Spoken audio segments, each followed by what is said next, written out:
In the country of Turkey, we're going to hunt Bezoar Ibex. It looks like it's going to be pretty tough because it's really steep and rugged. We went from Turkey to Montana, and we're hopefully going to find a big bear tonight.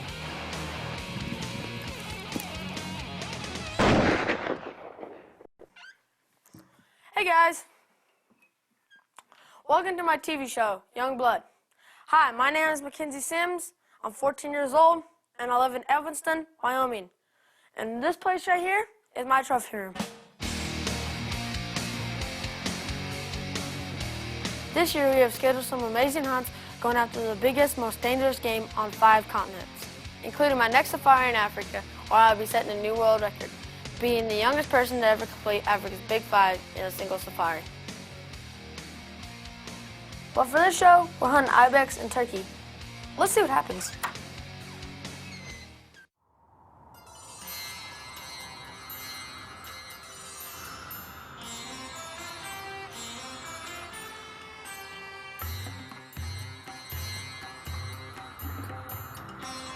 Turkey is a transcontinental country lying in both Asia and Europe.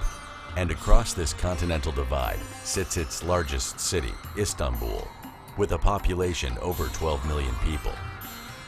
As Constantinople, Istanbul was once a capital of Christian civilization. Today, Islam is the major religion, and the city boasts nearly 3,000 mosques. One such, the Sultan Ahmed Mosque, is a popular tourist destination. Built between 1609 and 1616, the mosque rests on the site of the ancient Byzantine palace and is considered the last great mosque of the Ottoman classical period. Sultan Ahmed Mosque is popularly known as the Blue Mosque for the dominating blues of the interior paint and tile work.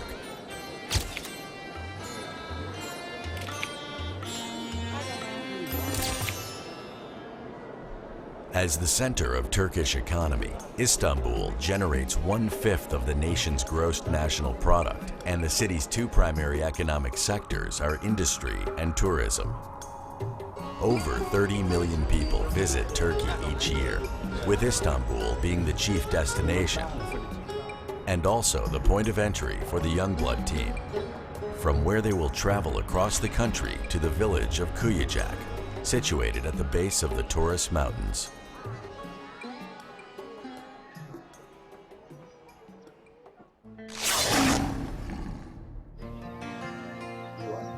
We'd get up very early because we had about an hour-and-a-half drive, and then we'd take this little windy 2-track road down to the bottom of the mountains. Mackenzie's mom and dad chat with the other hunters while they wait for him to load his gear. The Taurus Mountains of southern Turkey run for 348 miles along the Mediterranean coast. The Euphrates River, one of the most historically significant in the world, originates in the eastern Taurus. These magnificent mountains are rugged and rocky and offer some of the most difficult climbing in Turkey. Ibex hunting in the Taurus can be grueling, exhausting efforts, often requiring hours of climbing per day. The slopes are steep and covered with jagged, shattered rock in the lower reaches, and frozen snow and ice sheets in the upper elevations. And they had certain little spots that we'd stop, and we'd take our binoculars and spot scopes and just scan the mountainside looking for Ibex. All right, now pick your binoculars up and come down till you find that big dead tree. It's the very first tree you get to. Once it is determined that there is a suitable representative of the species present, the Youngblood team and their guides will take the necessary time to monitor the herd's movement and feeding pattern. When satisfied with the herd's position, our primary guide, Sarp, will determine the best route to take in order to close in on the Ibex for a shot. The direction of approach to the herd is important and always involves circling the quarry in order to keep the wind in favor of the hunters.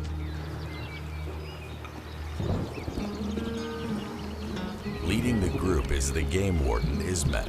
A warden is required on all hunts in Turkey, but is also a substantial benefit to hunters given the warden's knowledge of both the geography and wildlife in their areas. Behind Mackenzie is one of the guides, Mehmet, followed by Sarp, who in addition to being the primary guide is also the translator, as he is the only one in the group who speaks both Turkish and English. At the end of the column is the third guide, also named Mehmet. The two Mehmets are residents of Kuyacak. Another good part about this hunt is that 35% of the revenue goes back to the villagers and people that live in the area that we are hunting in. By hunting, you really give a lot back to the villagers. It doesn't go all back to the outfit or the hunting company. It goes right to where it counts. By the time the team summits a plateau halfway up the mountain, the hour has grown late and cold and rain has begun to fall. Using stone shelters built by shepherds whose flocks grazed on the plateau, the hunting party takes cover from the rain. Ultimately, they decide to end the day's hunt with enough time to get down the mountain before dark, get a good night's sleep, and an early start tomorrow.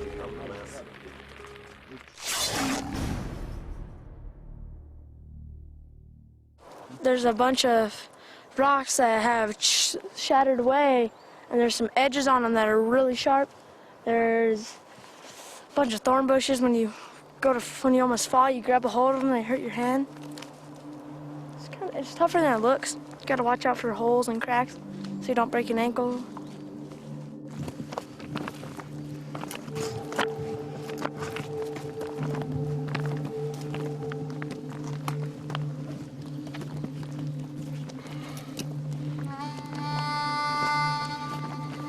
After a morning of tough climbing, the team at last spots a herd of ibex. Arguably the most striking of the ibex family, Bezoar are among the most sought-after trophy animals in the world, due in part to the difficulty of the hunt and in part to their majestic scimitar-shaped horns, which can grow to over 50 inches.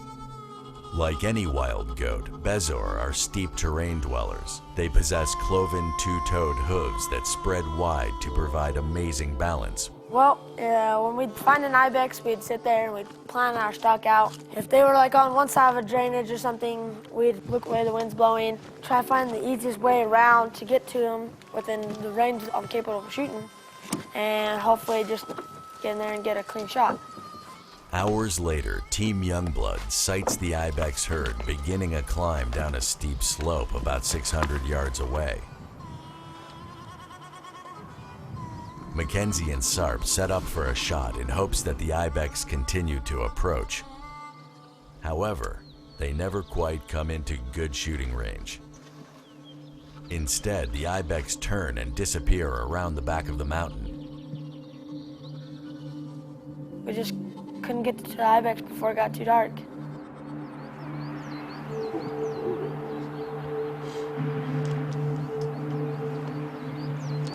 After days filled with grueling hiking and unsuccessful stalks, the final day of the hunt arrives, and with it, Mackenzie's last chance to harvest an ibex before his license expires. It's pretty challenging. Didn't get him yesterday. Today is the last day, and haven't had any luck so far. Hopefully within the next 5 hours we'll get something.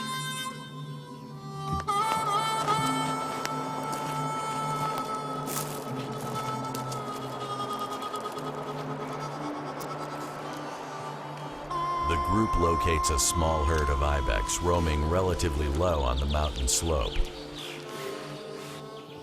One of the Mehmets points out a nice buck among their number.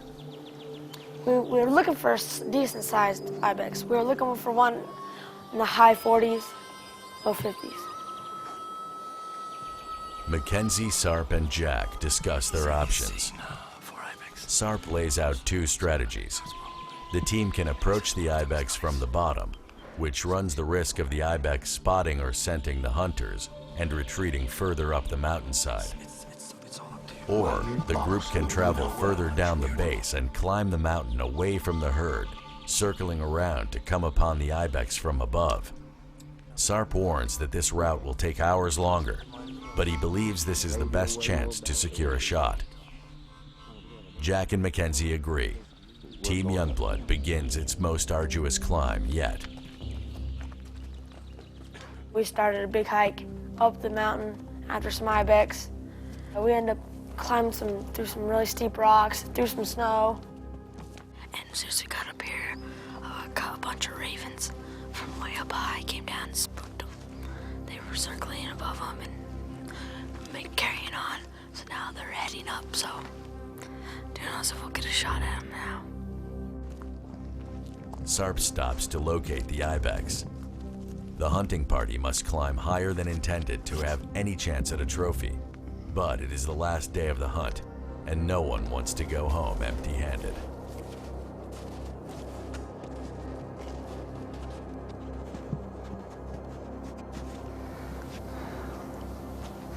High in the Taurus Mountains, the Ibex hunt turns increasingly more treacherous. Steep and slippery snowbanks give way to sheer cliff faces. A single misstep can spell disaster. There are only two choices: turn back and give up the trail, or soldier on, trusting in the guides to lead them on the correct path through the perilous landscape. Sarp demonstrates to Mackenzie the safe and proper method of hiking across these snowpacks, cutting through the icy crust with the side of a boot and sidestepping down and forward to stay balanced. But here, even the experienced can find themselves in jeopardy. The tracks are these?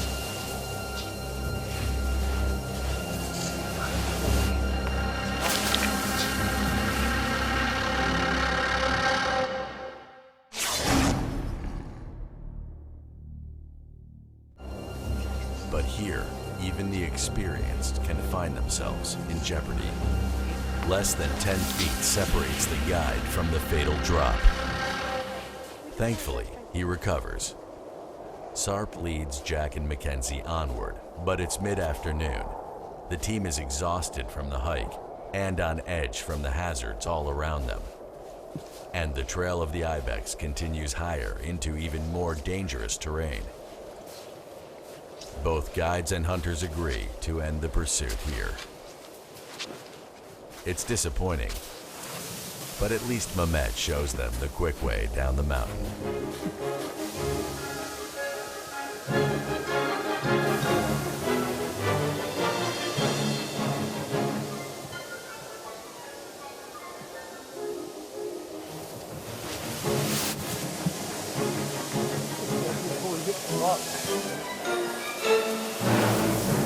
It was the toughest day I ever spent my whole life hunting, I think. It's a long way to the top and a long way to the bottom. We did have fun sliding down the snow, but it was a pretty treacherous journey, for sure. Cut. Well, I guess that's why they call it hunting, not shooting. It was definitely a tough hunt. Had lots of fun, came back with some great memories. I would have stayed longer, but my license expired and I had to get back to school. A big thanks to Shikar Safaris, especially Sarp and his two spotters. They did a tremendous job and I really appreciate that.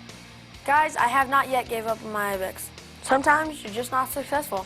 Other times you are. Let's see what happens when I travel up to the Crow Indian Reservation in pursuit of black bear with my good friend Doyle Moss of Mossback Guides and Outfitters.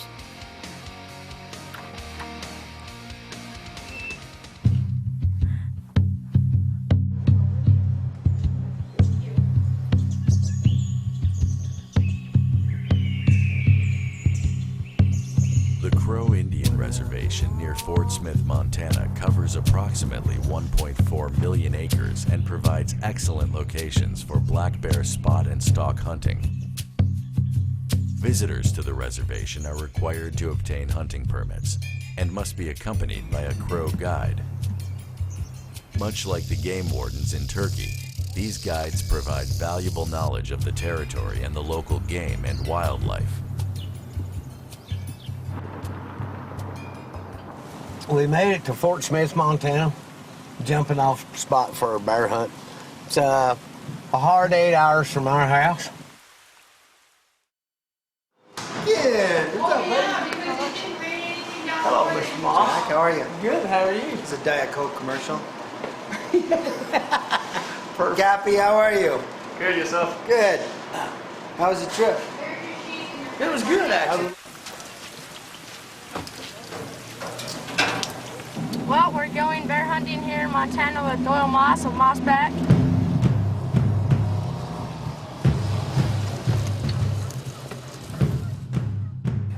We seen a bear. We drove down there. Couldn't see him again, so we drove back up to get close. Try to get a shot at him. On the first day of their weekend hunt, Team Youngblood, along with Doyle Moss of Mossback Outfitters, spot numerous bears, among which are a few good-looking specimens.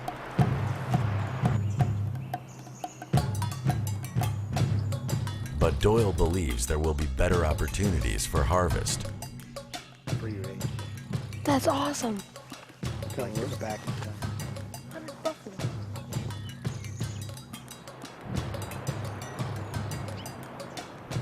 The group spends the day spotting, familiarizing themselves with the area, and enjoying the reservation countryside.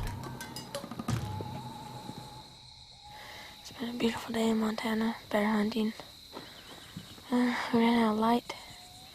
Didn't have no success today. Seen 12 bears, nothing big enough. Maybe we'll have better luck next time.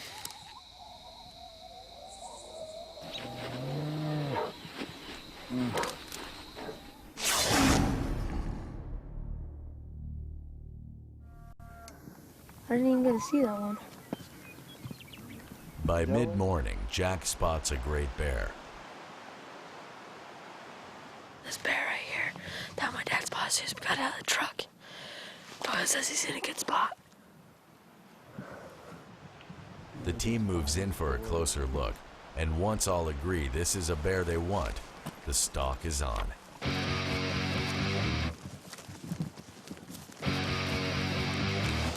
Where's he at?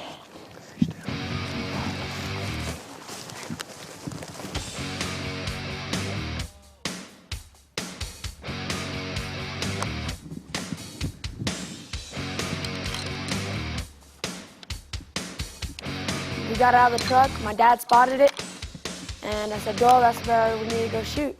So we just went on a long bomb J stalk.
Good shot.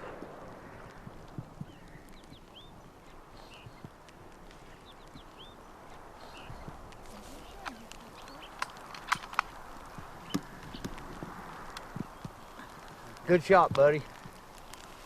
Good spotting, Jack. Good shooting, good stalking. You had a lot of patience there a while ago, Doyle, to back up around. We get down there, get on a nice little downhill slope, get set down, got the shooting sticks up, and I Bull went in him at 371 yards and he went down. Oh, beautiful bear, huh? Look at the melon on that thing. How big are those paws? Great bear. Ooh, those Great big old lush hide. Those would put a hole in you. Got a little bit of rub on his butt. But we knew that, huh? Congratulations, great shooting. Dol. Jack, Good job, buddy. Thanks, Dad. awesome. Great Yeah, spot. nice little- Awesome. Like always, Mackenzie shot true and got him his first black bear. Thank you, Dol. Thank you, buddy. I'm excited.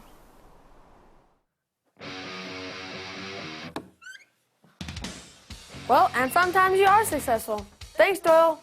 I can't wait to see that 7x7 you promised us. I hope you enjoyed this as much as I did. Don't miss the next episode, because that's where I started my quest for Africa's Big Five: lion, leopard, Cape buffalo, rhino, and elephant. It's going to be amazing. Until next time, safe hunting. Don't.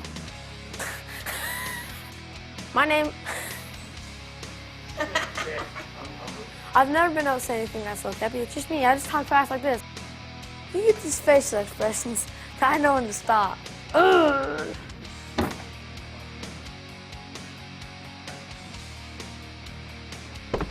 That was probably pretty good, huh?